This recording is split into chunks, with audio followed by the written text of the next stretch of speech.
Hi scholars, hi parents. Our topic is going on called verb. Now we can see its types. First, the type is transitive verb and intransitive verb. अर्थात transitive verb यानी सकर्मक क्रिया, intransitive verb यानी अकर्मक क्रिया। सकर्मक अकर्मक हिंदी में आप लोगों ने देखा होगा छोटे क्लास में, जो 9th में या तुम लोग जो क्लास में अभी हो उसके पहले वाली जो क्लास थी उसमें आप लोगों ने देखा होगा सकर्मक और अकर्मक क्रिया। अब उसी को हम लोग विस्तार पूर्वक लेते हैं। तो पहले first of all it's definition. Definition is a verb that denotes an action occurred or will occur between the subject and the object in a sentence। यानी एक क्रिया कार्य या तो हो चुका है या हो रहा है या होने वाला है, लेकिन किसके बीच में? एक सब्जेक्ट और एक ऑब्जेक्ट के बीच में। यानी कि एक तुम्हारा सब्जेक्ट है यानी कि कर्ता और कर्म के बीच में क्रिया है, यानी कि ये कर्ता क्रिया कर रहा है ये कर्म पे, यानी कि सब्जेक्ट और ऑब्जेक्ट के बीच में तालमेल बिठाने वाले शब्द को हम लोग कहते हैं ट्रांजिटिव वर्ब अर्थात सकर्मक क्रिया।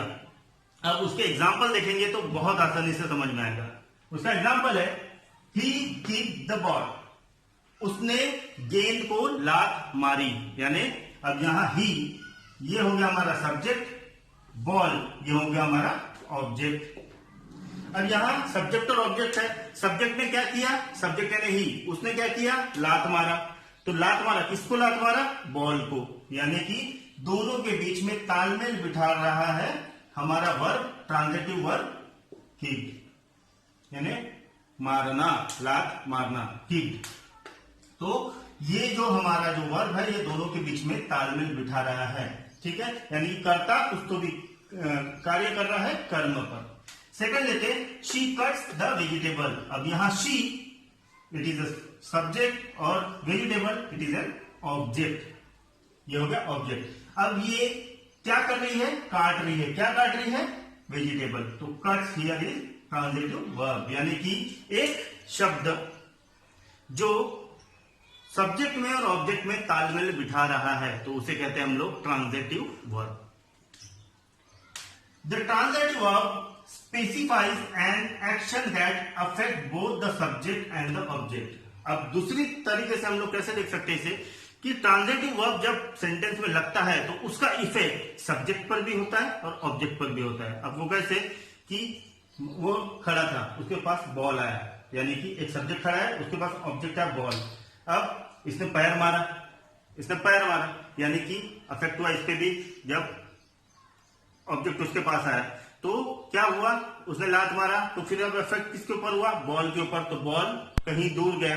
तो यानी कि क्या हो रहा है? जो किक्ड जो है शब्द इसमें, उससे क्या हो रहा है? कर्ता भी अफेक्टेड हो रहा है और कर्म भी अफेक्टेड हो रहा है, यानी कि सब्जेक्ट और ऑब्जेक्ट दोनों। अब उसी का सेकंड पार्ट वर्ब का इंट्रांजिटिव वर्ब अकर्मक क्रिया, ये विपरीत है, अलग है। इससे क्या होता है देख लेते हैं। A verb that denotes a state of the noun is described in the sentence is called an intransitive verb। The action denoted by the verb affect only the subject। अब ये उल्टा है। सकर्मक में क्या हो रहा था? जो तुम्हारा वर्ब था वो अफेक्ट किसको कर रहा था? एक तो सब्जेक्ट को भी और ऑब्जेक्ट को भी। लेकिन इंट्रांजिटिव यानी कि अकर्मक क्रिया में वो जो वर्ब है वो सिर्फ अफेक्ट किसको करेगा? कर्ता यानी सब्जेक्ट को। वो एग्जांपल के थ्रू देखते हैं हम कैसे। शी इज अ गर्ल, यानी कि वो एक लड़की है, तो it is a intransitive verb. ठीक है, शी इज अ गर्ल, तो सब्जेक्ट जो है लड़की उसको वो डिनोट कर रहा है, उसको पॉइंट कर रहा है कि वो लड़की है। तो अफेक्ट किसको हो रहा है? सिर्फ सब्जेक्ट को, कहीं ऑब्जेक्ट को नहीं हो रहा है। The baby स्लीप्स। अब ये स्लीप्स इंट्रांजिटिव वर्ब है। The baby is an subject, यानी कि इसमें ऑब्जेक्ट की जगह नहीं है, इसलिए इसे कहा जाता है अकर्मक क्रिया यानी इंट्रांजिटिव वर्ब। अब इसका मैं एक एग्जांपल लेता हूं, जैसे देखो मैन फ्लाई, मैन फ्लाई। अब मैन फ्लाई, आदमी उड़ा, ये मीनिंग हो रहा है इसका।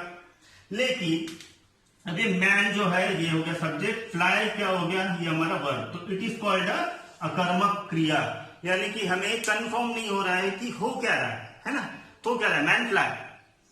हाँ, इसी की जगह अगर बर्ड फ्लाई, पंछी उड़े, अब समझ में आ रहा है, तो हम लोग ये लेते हैं कि bird fly is a subject and it is a verb, यानी कि ये जो वर्ब है डिनोट किसको हो रहा है, बर्ड को, तो ये हो रहा है हमारा अकर्मक क्रिया, अकर्मक क्रिया।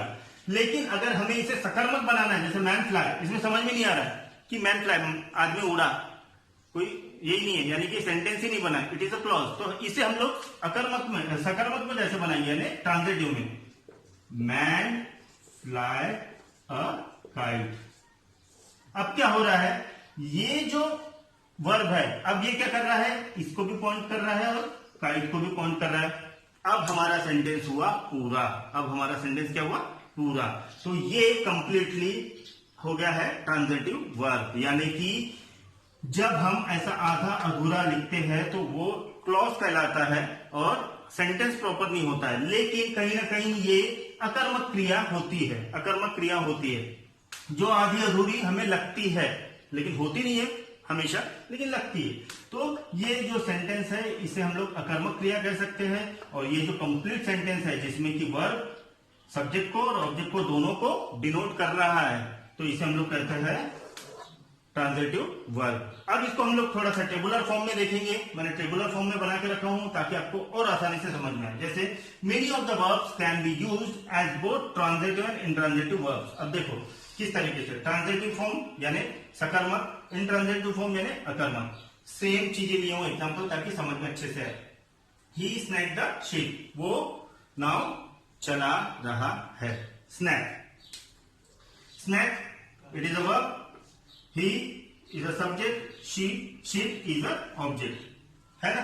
स्नैक वो चला रहा है, क्या चला रहा है, शीप। अब इसी का अकर्मक, द शीप स्नैक, यानी जहाज चल रहा है, उसे कर्ता की जरूरत पड़ी क्या, नहीं।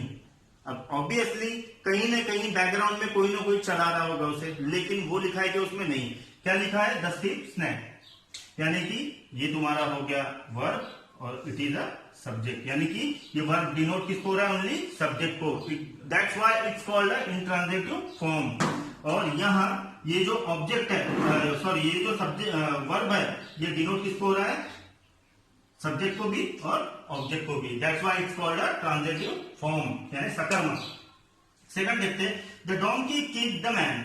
अब ये किड फिर से किड आया, it is a verb, the man is an object and the donkey is a subject. अब ये किड, गधे ने लात मारी, किसको मारी, आदमी को, तो आदमी ऑब्जेक्ट हो गया, गधा सब्जेक्ट हो गया। अब वही चीज ट्रांजिटिव में, that this donkey never kicks, this donkey never kicks. अब फिर से kick, it is a verb, ये डिनोट किसको हो रहा है, only this donkey, this donkey is a subject here. तो ये पॉइंट, ये अकर्मक में किक किसको पॉइंट कर रहा है, द डोंकी को, और यहां ये किक किसको पॉइंट कर रहा है, द डोंकी और मैन दोनों को। तो हमेशा ये चीज याद रखना। तीसरा देखते हैं, राम ड्राइव द कार।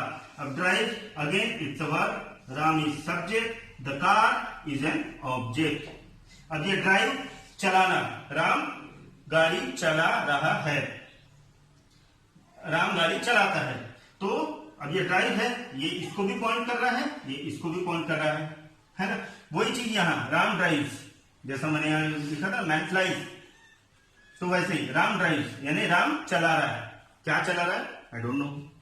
तो ये जो है वर्ब, ये किसको डिनोट कर रहा है, ओनली सब्जेक्ट को। ये एक सिंपल इसमें हम लोग मान के चलते हैं, ट्रांजिटिव में जो वर्ब लगते हैं वो सब्जेक्ट के लिए भी होते हैं और ऑब्जेक्ट के लिए भी होते हैं, और इंट्रांजिटिव में जो भी वर्ब लगता है वो सिर्फ सब्जेक्ट के लिए होते हैं, ऑब्जेक्ट के लिए नहीं। ठीक है, दिमाग में डाल लो, ट्रांजिटिव, ट्रांजिटिव में क्या है, सब्जेक्ट वर्ब ऑब्जेक्ट, ठीक है, ये याद रखो। Intransitive subject and verb, subject and verb only, no object, object को डिनोट करेगा ही नहीं, वो सिर्फ करेगा सब्जेक्ट को, वर्ब किसको डिनोट कर रहा है, सब्जेक्ट को। और ट्रांजिटिव में वर्ब सब्जेक्ट को भी और ऑब्जेक्ट को भी। तो एक मोटा माटी हम यहां लिख लेते हैं। देखो यहां मैं अलग से लिख रहा हूं, लेकिन ऐसे काचर कीचड़ करना नहीं, अलग से लिखना पॉइंट्स, ठीक है।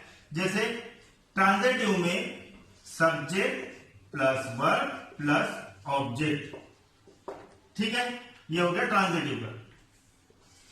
अब इंट्रांजिटिव का subject plus verb only, subject plus verb only, यानी कि वर्ब और सब्जेक्ट ये इसी को डिनोट कर रहा है, और यहां जो है वर्ब है ये सब्जेक्ट को भी कर रहा है और ऑब्जेक्ट को भी कर रहा है। कंफ्यूजन वाला टॉपिक है, तो ज्यादा ध्यान से इसे आप लोग देखेंगे और याद करने की कोशिश करेंगे, क्योंकि मैंने पहले भी कहा था और कल भी कहा था कि वर्ब ग्रामर का मुख्य आकर्षण और मुख्य टॉपिक होता है, क्योंकि इसी के बाद जो मेन जो बड़े बड़े जो ग्रामर के टॉपिक्स है इसी से रिलेटेड है। अगर वर्ब समझ में नहीं आएगा तो कुछ नहीं समझ में आएगा। इसीलिए ये वीडियोस को ध्यानपूर्वक देखिए, अपने नोटबुक में अच्छे से उतारिए इसे और इसे लर्न करने की कोशिश कीजिए। लर्न यानी दिमाग में डालने की कोशिश कीजिए कि एकदम लर्न ही नहीं, लर्न करोगे भूल जाओगे, लेकिन इसके जो पॉइंट्स है वो समझने की कोशिश कीजिए कि what is transitive and intransitive, सकर्मक और अकर्मक। सकर्मक यानी कि उसमें क्या दिखा रहा है हमको, पॉजिटिविटी। अकर्मक यानी नेगेटिविटी। सकर्मक में सब्जेक्ट में और ऑब्जेक्ट में मिलन बैठा रहा है कौन, वर्ब, और अकर्मक में यानी इंट्रांजिटिव में सब्जेक्ट और वर्ब का तालमेल, ऑब्जेक्ट कहीं है नहीं, ठीक है, ये याद रखिएगा, ठीक है। तब तक के लिए stay safe, stay at home, protect your family from COVID-19, boycott Chinese product totally, wear mask always, everywhere, whenever. जय हिंद।